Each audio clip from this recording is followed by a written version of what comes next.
Brockton native and former heavyweight champion of the world Rocky Marciano is the reason Brockton High's teams are known as the Boxers, and the legendary prizefighter's old high school was looking for a top 10 win Friday, but they knew that quarterback Oliver Eberth and St. John's Prep were ready for a slugfest. Early first, and Brockton would look to lean on its offensive line, led by big number 78, the Boston College commit Aaron Montero, but there wouldn't be much room to work as the Eagles' defense swarmed on the first drive, leading to a quick 3-and-out. On the ensuing punt, check out the coverage from Brockton senior Devon Duarte arriving just as the ball does. It would set the tone for a hard-hitting affair between these two teams. But the Prep got going quickly as Eberth rolls to his right and finds fullback Jack Lambert to move into Boxer territory. You know, when you name a kid Jack Lambert, you might put some pressure on him to be a physical football player, and I will say that this guy made the Hall of Fame Steelers linebacker proud with the game he had. More on that later. Now deep in Boxer territory, and the give goes to senior Cody Harwood, who breaks it outside and then breaks one final tackle for the score. 7-0 St. John's Prep in the first. Prep would control things for the rest of the first, but the Boxers sustained a drive in the second, and check out quarterback Aaron Williams fighting for the first down, and then his line pushing the pile to set up a 1st and goal. But it would all be for naught as a fumbled exchange here bounces around and ends up in the hands of Art Churchwell of St. John's Prep.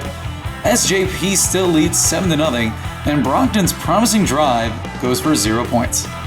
The Boxers threatening again on their next drive, but Joe Masterson steps in front of Williams' pass and picks it off. He runs it back, doesn't quite score, but he does allow the Eagles to go to the half, still leading 7-0. Beginning of the third and facing third down deep in his own territory, Eberth is looking downfield, but he looks a little too long and is thrown for a loss of 5, setting the Boxers up with great field position after the Eagles had to punt out of their own end zone. Now Williams starts to make some plays with his legs, faking the handoff and taking it himself inside the St. John's 10-yard line. Very next play, and it's Kerry Raymond going off right tackle and powering into the end zone for the score, finally breaking through. An extra point will make this a tie game. But you know, nothing is ever guaranteed, and the PAT sails wide, meaning that St. John's Prep can still cling to its 7-6 advantage. The Eagles want to work some clock, and they go back to Lambert, who continues to run with some power and energy. Check him out finishing this one here. And then here he is taking another one. I tell you, this kid is just not easy to bring down.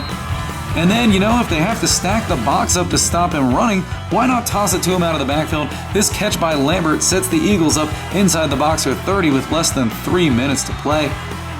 Now St. John's facing 4th and 6, and no problem, give it to Lambert. He powers ahead for 9 yards and a 1st down. He was just unstoppable in crunch time.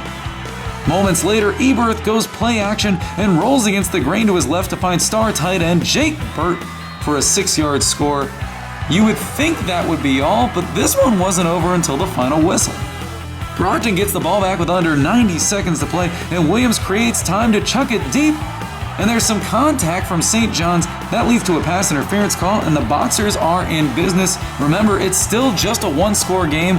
They need a touchdown and a 2-point conversion.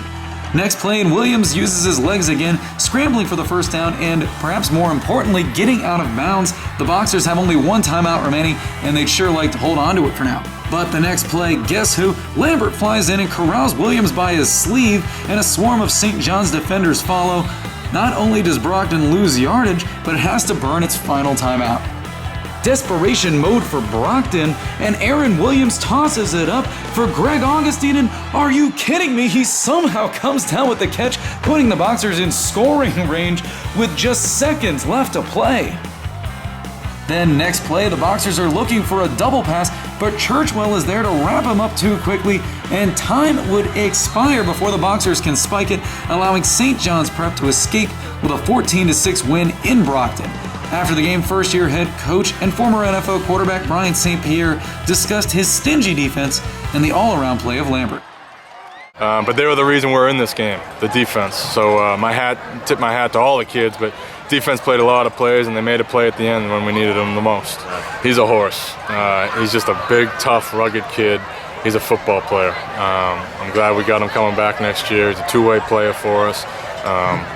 That's what being a two-way player is about here. You got to be a tough, rugged guy, and he fits that bill.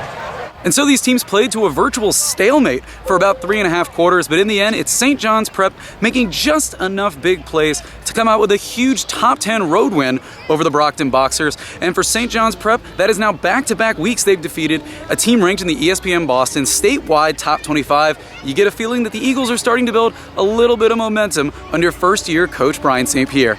Reporting from Brockton, I'm Joe Parello, ESPN Boston.